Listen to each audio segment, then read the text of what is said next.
भारत ने सोमवार को संयुक्त राष्ट्र सुरक्षा परिषद में पाकिस्तान की घरेलू राजनीतिक स्थिति की कड़ी आलोचना की है और इस्लामाबाद पर पूर्व पाकिस्तानी प्रधानमंत्री इमरान खान को जेल में डालने और अपने सशस्त्र बलों को नए 27वें संशोधन के जरिए संवैधानिक तख्ता पलट करने की अनुमति देने का आरोप लगाया है, जिसने उनके सुरक्षा बलों के प्रमुख आसिम मुनीर को आजीवन छूट दी है।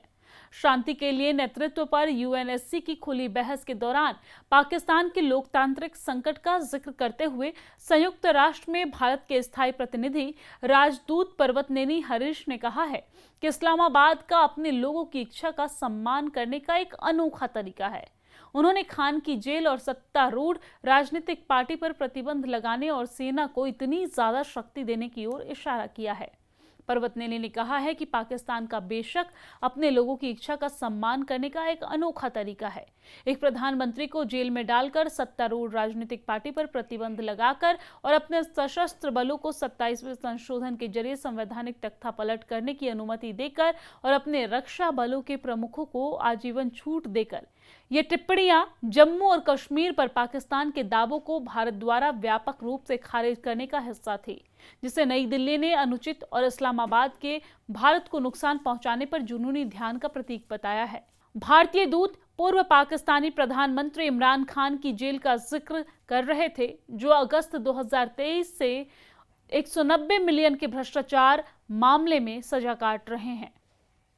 साथ ही 9 मई 2023 के विरोध प्रदर्शनों से संबंधित आतंकवाद विरोधी अधिनियम के तहत मुकदमों का भी सामना कर रहे हैं। उनकी पार्टी पाकिस्तान तहरीक इंसाफ यानी कि पीटीआई ने यातना पर संयुक्त राष्ट्र के विशेष दूत एलिस जिल एडवर्स की हालिया रिपोर्ट पर गंभीर चिंता जताई है, जिसमें आरोप लगाया गया है कि पार्टी के संस्थापक को अदियाला जेल में कैद के दौरान अपमानजनक और अमानवीय व्यवहार का सामना करना पड़ रहा है। राजदूत पर्वतनेनी ने हाल ही में पारित 27वें संवैधानिक संशोधन विधेयक का भी जिक्र किया, जिसने देश के सैन्य और न्यायिक प्रणालियों के पुनर्गठन के उद्देश्य से एक व्यापक सुधार उपाय पेश किया है।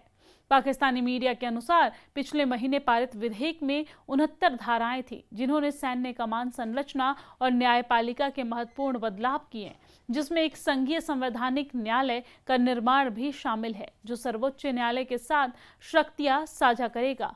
खासतौर पर संवैधानिक मामलों में इस एक्ट के तहत पाकिस्तान के आर्मी चीफ अब पाकिस्तान के चीफ ऑफ डिफेंस फोर्सेस का टाइटल लेंगे, जबकि field marshal, marshal of the air force और एडमिरल ऑफ द फ्लीट जैसे मानद पद लाइफ टाइम टाइटल बने रहेंगे। एफसीसी में सभी प्रांतों के जजों को बराबर प्रतिनिधित्व मिलेगा और उसे संवैधानिक याचिकाओं पर खुद से नोटिस लेने का अधिकार होगा। इस एक्ट में कुछ खास परिस्थितियों में राष्ट्रपति की इम्यूनिटी पर भी लिमिट लगाई गई है और जजों की नियुक्ति और ट्रांसफर के लिए जिम्मेदार जुडिशियल कमीशन को भी रीस्ट्रक्चर किया गया है। I refer to the statement made by the representative of Pakistan today. India would like to reiterate that the Union territories of Jammu and Kashmir and Ladakh are an integral and inalienable part of India. They were, are, and will always remain so. Pakistan's unwarranted reference to Jammu and Kashmir in today's open debate attests to its obsessive focus on harming India and its people. A serving non-permanent Security Council member that chooses to further this obsession in all meetings and platforms of the UN in pursuit of its divisive agenda cannot be expected to fulfill its designated responsibilities and obligations. India had entered into the Indus Waters Treaty 65 years ago in good faith, in a spirit of goodwill and friendship. Throughout these 6.5 decades, Pakistan has violated the spirit of the treaty by inflicting 3 wars and thousands of terror attacks on India. In the last 4 decades, tens of thousands of Indian lives have been lost in Pakistan-sponsored terror attacks, the most recent of which was a Pahalgam terror attack in April 2025, which involved religion-based targeted killings of 26 innocent civilians by Pakistan-sponsored terrorists.